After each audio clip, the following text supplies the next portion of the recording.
Sejam muito bem-vindos, pessoal, a mais um vídeo. Acabou agora há pouquinho o jogo aí do Grêmio e Flamengo, Flamengo 2-0. E daqui a pouco nós temos um jogo muito interessante começando às 20 horas. Eu não vou trazer esse vídeo mais tarde, porque senão vai ficar muito tarde. O jogo começa às 20 horas, vai acabar mais 10 horas pra frente ali. Então fica muito tarde pra colocar vídeo. Amanhã é segundona, a galera trabalha e tudo mais. Eu também tenho aí os meus compromissos, então fica muito tarde. Mas tem um jogo muito importante que vai acontecer agora também. E assim, quero fazer um vídeo aqui onde a gente vai abordar um aspecto também um pouco mais macro do Campeonato Brasileiro. Vamos falar sobre o jogo do Flamengo que acabou agora há pouco contra o Grêmio, na verdade Grêmio e Flamengo, mas existe um jogo muito importante que vai acontecer na próxima rodada do Campeonato Brasileiro, que é Internacional e Palmeiras, fora, na casa do Inter. Esse jogo é importante, pessoal. Por que esse jogo é importante?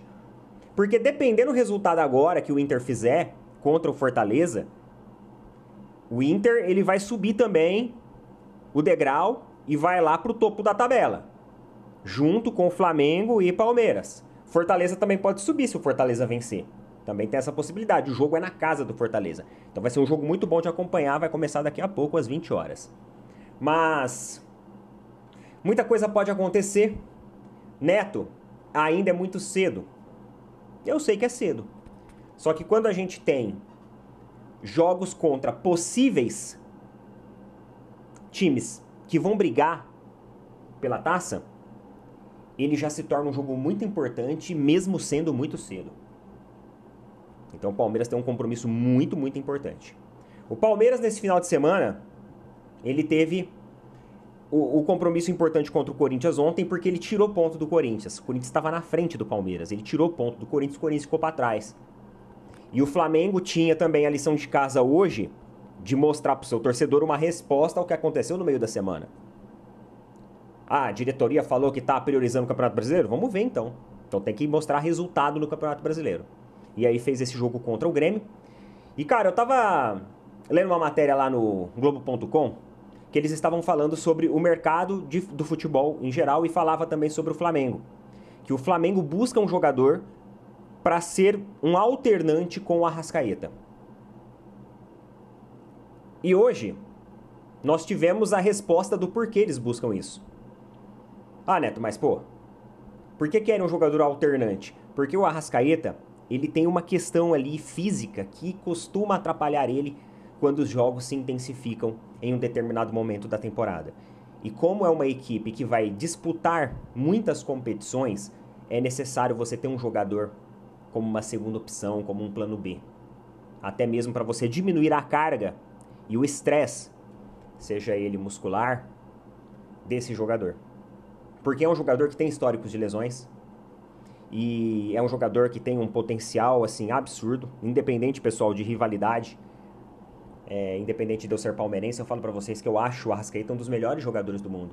E eu só não acho que ele esticou esse potencial dele pra Europa afora, justamente por causa desse problema físico que ele tem recorrentemente. E vocês perceberam que ele é um jogador que faz muita diferença. Que muitas vezes, quando o jogo ele tá mais burocrático, ele tá mais amarrado, ou o time tenta e às vezes não consegue, o Arrascaeta ele encontra uma forma e uma oportunidade, e com uma jogada individual, às vezes começando ela e até terminando ela, ele consegue tirar o coelho da cartola e consegue trazer resultados importantíssimos. Então você ter um cara desse alternando com um outro bom jogador, é você garantir a ampla cobertura, o amplo domínio daquele setor do campo. E aí você pode ir fazendo esse revezamento e diminuindo a carga do jogador para quando ele entrar, ele estiver mais bem disposto e não ter risco também de ter lesões futuras. É por isso que o Flamengo busca um alternante a ele. Porque o Flamengo enxerga a importância hoje do Arrascaeta. E a camisa 10 cabe muito bem a ele justamente por motivos como esses. Então esse cara, performance física boa, ele é um monstro. Ele é um monstro. O Flamengo fez uma partida segura, em uma jogada extremamente rápida, muito aguda, logo no início da partida. Acredito que todo time que joga fora de casa abrir o placar é um sonho, né? Todo mundo quer abrir o placar. O Arrascaeta faz uma bela jogada com um gol de videogame.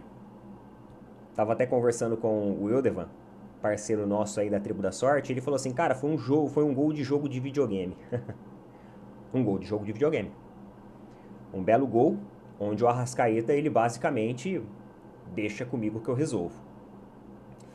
E, cara, o Grêmio fez uma partida muito dispersa, uma partida muito ruim. E por mais que em alguns momentos o Grêmio teve a sua posse de bola, tentou criar alguma coisa, a marcação do Grêmio fornecia espaços para que o Flamengo fazia tabelas, trabalhasse 1-2, tivesse ali o domínio do meio-campo e principalmente ajustasse a marcação. Flamengo ajustou numericamente uma marcação que fez com que o Grêmio ficasse mais espaçado ainda em campo. Para você entender como que o ajuste de marcação, ele faz a diferença no jogo, porque ele também empurra o time adversário para trás e ele abre amplitude e espaço entre os jogadores adversários. Isso permitia com que várias jogadas de contra-ataque, inclusive até que resultou no gol, acontecessem, para que o Flamengo pudesse trabalhar essa transição ofensiva de maneira rápida, e trabalhou rápido muitas vezes. O problema foi lá no terceiro bloco. O terceiro bloco mostrou-se ainda ser um grande desafio de finalização para o Flamengo. Ainda é um grande desafio para o Flamengo e uma lição de casa, uma tarefa que o Felipe Luiz ainda precisa ajustar, e já não é de agora que a galera tá percebendo isso, né? Até o próprio técnico já admitiu que o terceiro bloco de conversão é um problema. Mas o Grêmio, com um time bem desorganizado, muitas vezes cedia algumas avenidas no meio-campo, avenidas nas laterais. O Flamengo também recuava a bola em certos momentos para tentar abrir a amplitude nas bolas alçadas, na profundidade, fazendo com que o Flamengo, o Grêmio jogasse as suas linhas para frente, conduzisse as suas linhas para frente. E muitas vezes o Grêmio não caía nessa, né? Mas em compensação, o setor do meio-campo do Grêmio era um desastre, um desastre. O Grêmio hoje, na sua organização tática, técnica, me pareceu muito o Corinthians ontem. Um time que não conseguia se encontrar no meio-campo, um time que não conseguia ser agudo no ataque, um time que não conseguia fazer tabela, um time que não conseguia sair da marcação. O Grêmio ficava com a posse de bola, ficava do meio-campo pro campo dele, porque quando ia do meio-campo pra frente e chegava no último bloco do sistema defensivo, travava. Travava porque a marcação do Flamengo chegava com 2 ou 3 jogadores fazendo a pressão, e aquela marcação tática geral do jogo, afastando os jogadores do Grêmio, dificultava as articulações ofensivas do Grêmio e fazia com que o Grêmio não conseguisse muita coisa. Acredito que chutes a gol do Grêmio mesmo, assim, a gol mesmo de perigo, acho que foi não foi?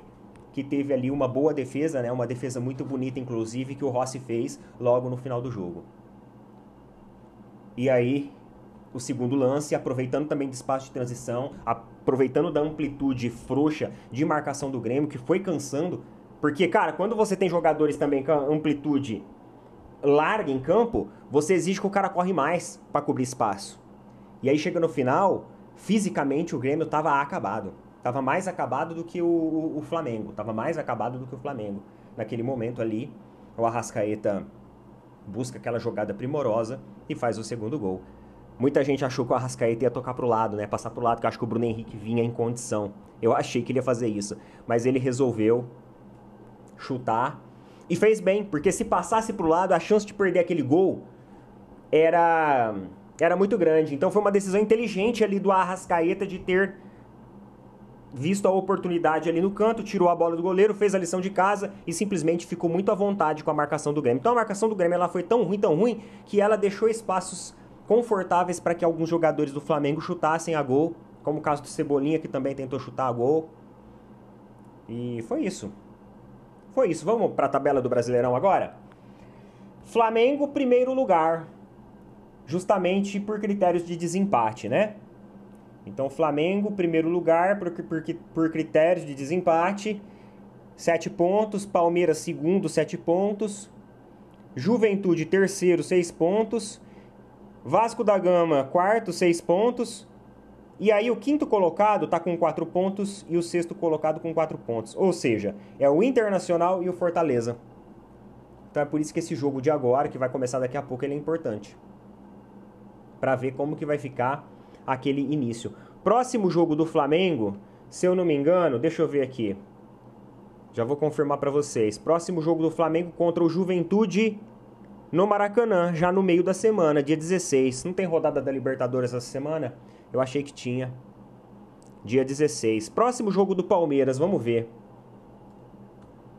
Provavelmente vai ser no meio da semana também. Meio da semana também. Dia 16 contra o Internacional lá. Um jogo muito desafiador. Mais um desafio. E, cara, legal, jogos interessantes aí pra gente observar como vai ficar essa ponta. Beleza? Coloca nas opiniões aí, meus queridos. Tamo junto. Valeu, falou, até mais.